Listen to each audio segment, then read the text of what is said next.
Hi everyone. It's been quite a while since I last made a video. I think since the summer. But I have actually had some quite positive comments lately. Someone just left one the other day, which is what inspired me to create this video. They said that they liked my videos and they wanted me to keep creating them. And spring break is actually coming up, so I'll have the opportunity and a little bit of extra time on my hands to create more videos on some of the ideas, the philosophical ideas from my last videos. I've got some good ideas, I just needed some time to create videos for them. So hopefully those will be coming up pretty soon. In the meantime, I wanted to create a video today about a tarot set that I just received called the Mary L. Tarot. And this is not really going to be a review because I haven't had the opportunity really to spend a lot of time with the deck. It just arrived the other day. It just was released by Schiffer Books. But I wanted to create a video in case people were curious about it, especially about the images or what the actual set ended up looking like. Because if you are in any way involved in the tarot world, then this has been a long anticipated deck, or highly anticipated by many people. And it finally was released. And so I'm sure that mine will not be the only YouTube video that is covering this deck. There are actually probably already videos up. I haven't even looked yet. But anyway, I just wanted to go through and give you my general impressions of the deck in case you were interested in pursuing it, because I think it's a really worthwhile addition to any collection. Even if you don't plan to read with it, I think it can be helpful. So anyway, let's go through the pieces. First, you have the box. Schiffer is well known for their boxes, all of their tarot decks, and I think they've only been producing tarot decks for the last couple of years, but they're well known for producing high quality boxes in their tarot decks. So this one is no different. It's quite substantial. I think when I got it shipped to me, the packaging information said that it was 2.5 pounds. It's got a magnetic closure like most Schiffer boxes do, and let's see if I can get this open with one hand. So inside you have space for both the deck itself, which was right in there, and the book, which we will cover in a second. But it's a very attractive box. It's very sturdy. It's made out of you can kind of hear it. It's made out of heavy cardboard, and so these are like actual boxes worth keeping and that you won't throw away. The only problem was that mine had, you can maybe even see down in that corner, had a bit of glue that was coming out of it, and I had to use some Goo Gone on it. But otherwise, very nice box, one that's definitely worth keeping. All of the cards in, as well as the book. Wonderful kit, and it's a very professionally done job. So that's the box. The book that it comes with, and I guess I didn't realize it until now I'm taking video, but they're highly reflective items as well. I guess Schiffer enjoys publishing highly reflective pieces. But the book that comes with it is called the Mary L. Tarot, Landscapes of the Abyss, and again, I haven't had the opportunity to go through it. But it is a well-produced book, especially compared to other tarot sets that you can get. It gives you a basic overview of the tarot, just like any set or kit would, with history and things along those lines. The structure of the tarot and things like that. And then a nice division into each of the major and the minor arcana. So you have the Fool, and each card is reproduced in black and white. So you have the Fool, you have the Magician here. It's a good amount of information for each one. From what I have seen thus far, the High Priestess, from what I've seen thus far, the ruminations, I guess you could call them, are kind of abstract, which is the reason that I actually wanted the deck. I mean, if you know, again, anything about the deck, you know that what is so highly acclaimed about it is the amount of time that the artist, who is named Marie White, the amount of time that she put into illustrating these cards. They're really beautiful, as we will see in a second, but the meditations are kind of abstract and certainly different from the Rider-Waite tradition or almost any other tradition that I have encountered. So it's what I like about the deck thus far is it's something to chew on, right?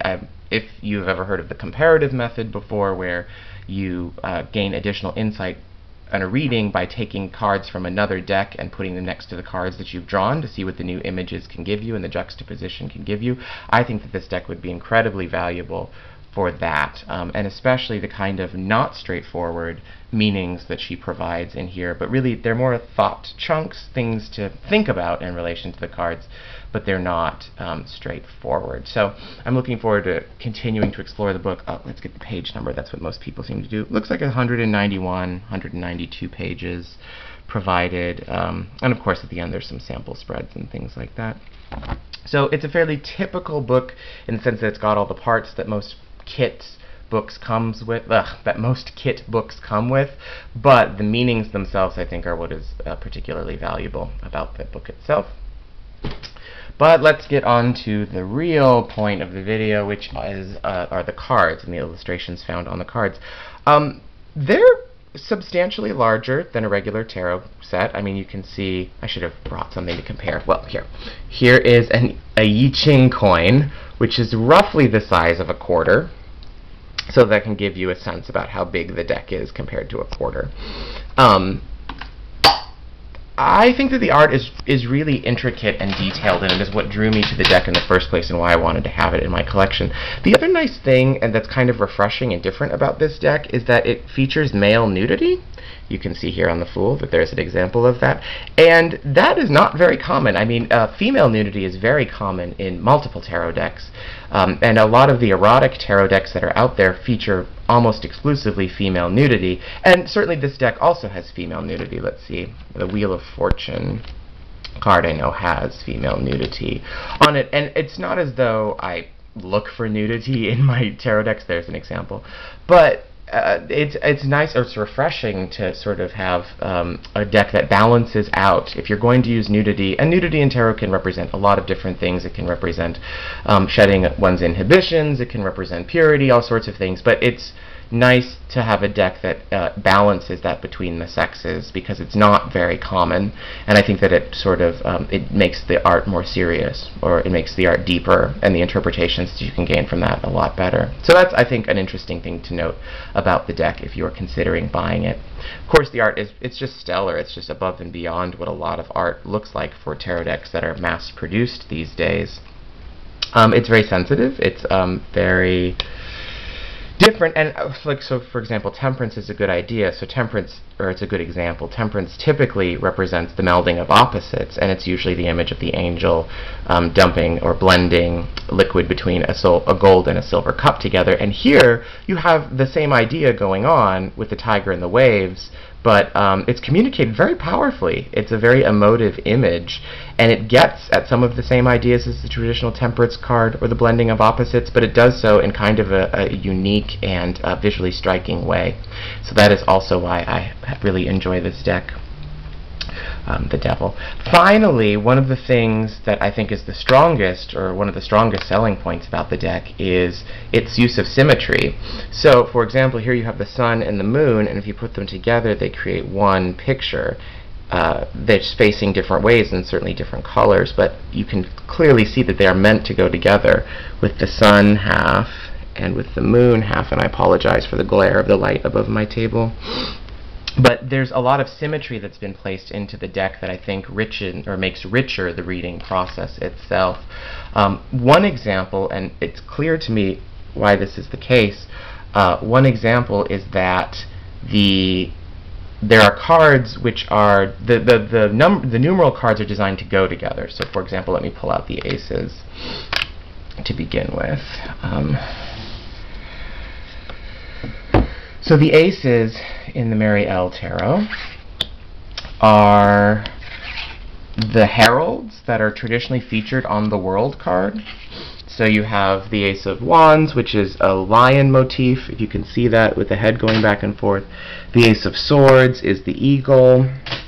The Ace of Cups is the angel.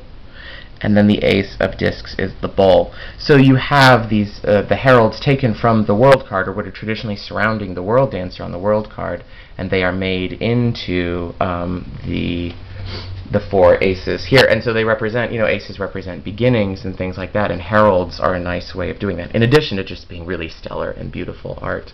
Another good example where this occurs is in the fours in the deck. So let's put those out and see them. Traditionally, again, if you know anything about tarot, you know that the pip cards, or the minor arcana, are associated with elements, and so for the fours, you have illustrated in this deck a it's sort of a scene that completely embodies the element. So the Four of Wands or fire, you have this image of a very fiery tree. You're looking up into a tree. The Four of Swords, you have a large capturing of air and the sky. In the Four of Cups, you have an entire ocean scene, and in the Four of Discs, you have a mountain pass. And so it's clearly, I mean, fours are being solid. They're full developments. To me, they're the first time when tarot or the progression through the minor arcana hits a very stable point. So I think that it's very poignant to illustrate fours or the stability of an element with these awe-inspiring, all-consuming images of the natural world and how they display that element. So, and this is the case, you can find resonance between a lot of the minors at each level. There's something that links them together. The tens, oh, I should show you this before I end my time here. The tens, and this is very clever, I thought. I don't know if Marie White is the first one to do this, but it's certainly a good idea. The four tens are the four horsemen of the apocalypse that we have available, and the art is wonderful, and because tens are the end of the line for each of the minor arcana, there's nothing higher than the 10, and they represent endings and new beginnings. The four horsemen of the apocalypse, I think, are a very clever way of getting that meaning across. So overall, a highly recommended deck. Again, I have not had the opportunity to spend a great deal of time with it, but I did want to share it because I haven't made a video in forever, and because I think that this really does deserve to be in everyone's tarot collection. I think that everyone, even if you are not a very seasoned reader, I think that the art is beautiful, and that we should support when a really thoughtful tarot deck comes out. It should be supported, because there's so many decks that come out that are not very thoughtful and are clearly mass-produced and sold, and this, I think, is a real labor of love. So hopefully you found this video to be instructive and illuminating. I didn't show all of the art, but you can easily find the entire deck online if you just search Mary L. Tarot. They're not being very copyright conscious with the art. But do get a hold of a copy of this deck if it interests you, and leave a comment in the comment section if with your own opinions. I'd be interested to hear what other people have to say about it. Until next time, which is hopefully soon, I will talk to you later. Bye.